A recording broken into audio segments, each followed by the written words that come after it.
जय सिया राम, जय हनुमान। स्वागत है आपका आपके अपने श्री राम जी के YouTube चैनल साधना मार्ग में। आज हम इस वीडियो में आप लोगों को बताएंगे कि जब आपके इष्ट देव भगवान आप पर कृपा करते हैं, आपको शक्तियां प्रदान करते हैं, तो उसमें कौन सी वो चीजें हैं जो बाधक बन के आती हैं। यानी कि उन चीजों की भी कोई ना कोई मांग होती है। जब तक उन चीजों की मांग पूरी नहीं होती है, तब तक आपके इष्ट देव भगवान चाहकर भी आप पर कृपा तो करते हैं, लेकिन उनके द्वारा जो आपको प्रोत्साहित किया जा रहा है, जो उनके भाव हैं आपके इष्ट देव के, वो आपको नहीं मिल पाता है। ऐसा क्यों होता है, आज इस विषय पर हम चर्चा करने जा रहे हैं। आपने देखा होगा बहुत से साधक ऐसे होते हैं जो भजन ज्यादा नहीं करते हैं, लेकिन उन पर कृपा इतनी हो जाती है कि बिना साधना के, बिना भजन के वह जगत में प्रसिद्ध हो जाते हैं, हर प्रकार की सुख सुविधाएं, और उनका जीवन धन्य हो जाता है। लेकिन उसके विपरीत कुछ ऐसे साधक होते हैं जो बहुत भजन करते हैं, साधना करते हैं, लेकिन उनके जीवन में विपरीतताएं आती हैं, प्रतिकूलताएं आती हैं। हर समय हर जगह से उनको निराशा हाथ लगती है और कठिन से कठिन परिस्थिति से उनको गुजरना पड़ता है। ऐसा क्यों होता है? सबसे पहले तो हम बता देते हैं, किसी चीज की मांग आप कर रहे हैं, आप जिस चीज के लिए पूजा पाठ नाम जाप करते हैं, भगवान की प्राप्ति के लिए या अन्य अन्य मनोकामनाओं के लिए, तो उस मनोकामना की एक मांग होती है। जब तक नियति उस मांग को आपसे पूरा नहीं करवा देती है, तब तक आपको उस जगह पर, उस क्षेत्र में सफलता नहीं मिलती है। कभी कभी आपके इष्ट देव भगवान आपसे बहुत प्रसन्न होते हैं और वो आपको दैवीय शक्तियां, आपकी सिक्स सेंस को एक्टिव करना चाहते हैं, लेकिन एक ऐसी शक्ति है जो कि उसे को रोक देती है कि अभी रुक जाइए। इसको जो दिव्य शक्ति मिलने वाली है, यानी कि जिसे जो आप पावर देने वाले हैं, वह पावर इसको मिलेगी, तो इसने उसके लिए जो भुगतान है, जो कार्य है, जो इसकी मांग है, वह इसने पूरी की है या नहीं की है। यानी कि जब हम सिक्स सेंस को जागृत करने की कोशिश करते हैं, इष्ट देव भगवान की कृपा प्राप्त करते हैं, उनसे प्यार करते हैं, जन कल्याण करना चाहते हैं, तो जन कल्याण के मार्ग पर चलते हुए हमारी जैसी मनोदशा होती है, जैसी मनोकामना होती है,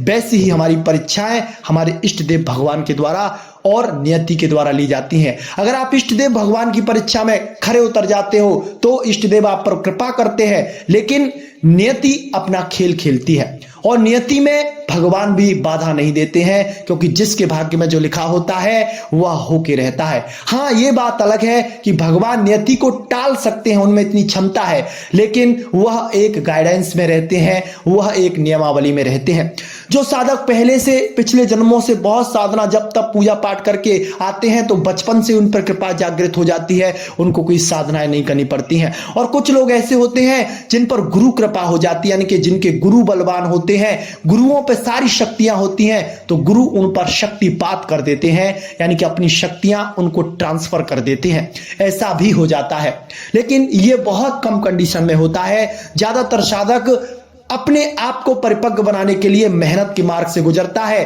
तो उसकी सिद्धि साधनाएं लंबे समय तक टिकती हैं, चलती हैं। सिद्धि साधनाओं को पाना और इनके लिए प्रयत्न करना और इनके नियमों को पालन करना, अगर इनको लोग पालन कर जाते हैं, नियमों को निभा जाते हैं, खान पान को साध जाते हैं, तो उनको सिद्धियां, शक्तियां मिल जाती हैं।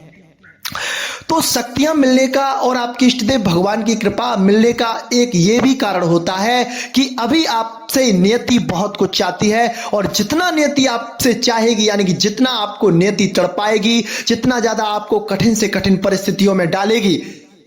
ऐसा माना जाता है कि उतना ज्यादा आपको आने वाले समय में सुख सुविधाएं, वैभव और जो भी आपकी मनोकामना होगी वो मिलने वाली है और वो देने वाली है, क्योंकि नियति ने आपके लिए बहुत बड़ा सोच रखा है। और आपके इष्टदेव भगवान भी यही चाहते हैं कि मेरा जो साधक है, जो मेरा शिष्य है, वह भी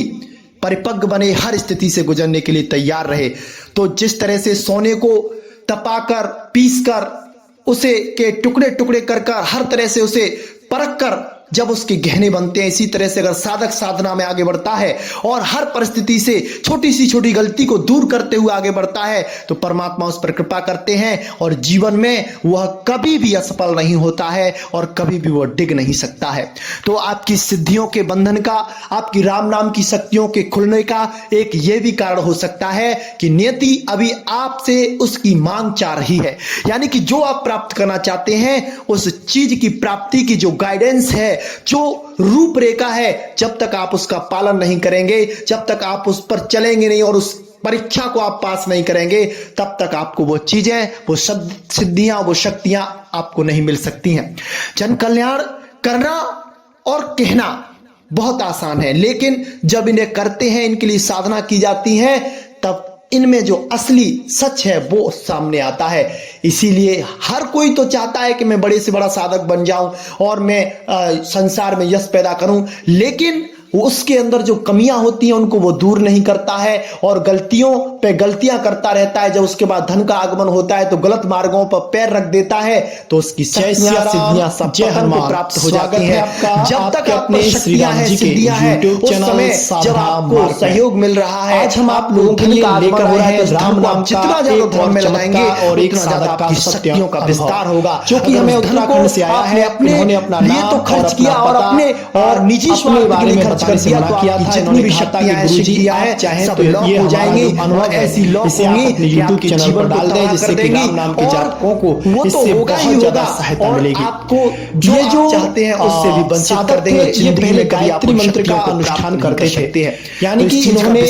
2 से 3 लाख बार गायत्री मंत्र का अनुष्ठान कर रखा था, विधि विधान से अनुष्ठान किया था, लेकिन इनको परेशानी क्या थी कि इनके अंदर कोई नेगेटिविटी थी जो कि 20 साल से इनको परेशान कर रही थी। यानी कि इनके पूरे घर में कोई जीवन में किसी न किसी को बाधा बनी रहती थी। ये एक अच्छी खासी जॉब करते थे, 30 से 40 हजार रुपए महीना मिलता था, लेकिन इनका लगाव सबसे जो आध्यात्म की तरफ था, उसकी वजह से साधना होती है, नियम संयम और ब्रह्मचर्य थे। और जैसे ये गायत्री मंत्र का अनुष्ठान करते थे तो इनको उल्टियां शुरू हो जाती थी जीवन में, जो उल्टियां इतनी असहनीय हो जाती थी बस इतना ही मिलते हैं आपसे बहुत जल्दी एक ऐसी जानकारी का नाम नहीं लेती थी और इनको लंबे समय तक राम नाम का जाप या फिर गायत्री मंत्र का